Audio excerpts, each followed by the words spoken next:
Good morning, good afternoon, good evening, whenever you're viewing this. Welcome to week number 2. It was so great to meet you in week 1 and hear all of your introductions.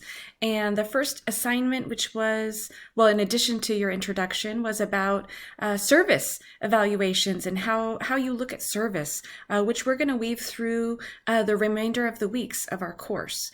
As we jump into week 2, the first module that you'll have is this weekly overview, and it's the layout that I had similar to last week, where I'll summarize the items that you'll need to watch, read, or reference, and then also what items you'll do. And you'll be able to quickly link to them from here, or you can always hit the next button. This week, we're going to be talking about the hotel business, which a lot of people, when you say hospitality, I think they think hotels. And what I hope that you gain from this class is that hospitality is more than just hotels. However, it is where we start, and we will spend the first couple of weeks talking about hotels. This week in particular, how hotels are built. Oh, and it's been a really interesting time with COVID, and a lot of our owners of hotels not being able to sustain with lower business volumes, or even unfortunately closing. But there are still many hotels that are open, and we'll be able to take a look at the classifications of hotels, either by rating, AAA, Forbes. There's a lot of different companies that provide ratings. Type of hotel or type of service they offer, location and price. Is that hotel a mom and pop? Is it a franchise? Is it managed by a large company? All of those factors are what we're going to explore in week 2. In addition to that, the next area that we'll focus on is about service evaluations. And so I was excited to get every single person's feedback on what the 2 top criteria were for evaluating service. And so we're going to look at this particular assignment in detail. It is a discussion that actually is not due until December 17th. It's actually going to be open throughout the entire semester, so that hopefully we can build on it. And I have gathered from you all of the items that you and your class think are the most important in evaluating service. And those areas are, and I put them in alphabetical order: acting on feedback or responsiveness, attention, attitude and body language, for example, smile, friendliness, eye contact, tone of voice, cleanliness, super important, especially when thinking about COVID concerns, consistency, a greeting. This one I love, navigation or availability. So thinking about service both from in person, right, with someone being available, as well as some of the online things that we reference. Is the site easy to navigate if I'm ordering from a site and requesting DoorDash, or making a reservation, because most things require reservations now.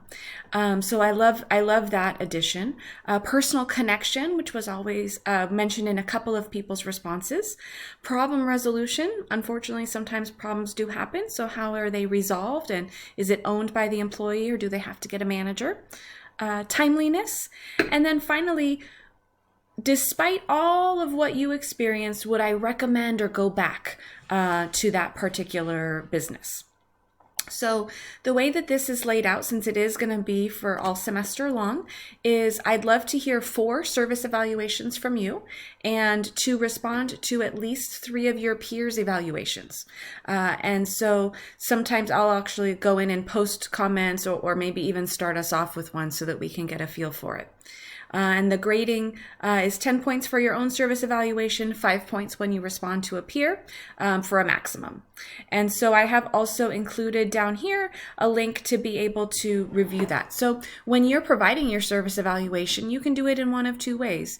You can enter the comment, or you can upload if you wanted to. You could actually pull down this evaluation form, and you could check mark the yes or no. In addition, I would love to hear the story, right?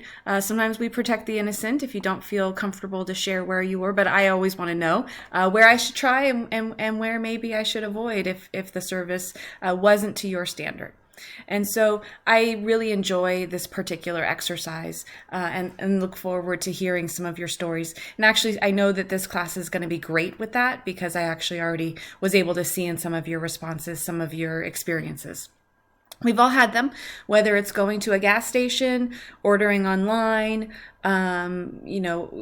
going grocery shopping, going out to eat. So I do look forward to all of that participation. And then also another announcement that I posted or updated, I just wanted to make sure that you saw it as well, is that I did update the link to our optional Zoom. So again, I do hold office hours. They are 100% optional. And if the time doesn't work for you, please let me know. And I'm happy to be able to set up something different for you. But I would love to be available should you have any questions. And also as a reminder, there's also a discussion board that is available for all course questions. And so I encourage you to use that as well to be able to enter the question that you have that I can answer, because then maybe somebody else might have it as well. And that's, of course, if it's a broad question, not if it's a question that's maybe personal in nature. And with that, I will leave you to reviewing the materials for week 2. Don't hesitate to ask me any questions, and I look forward to a great week. Thank you so much.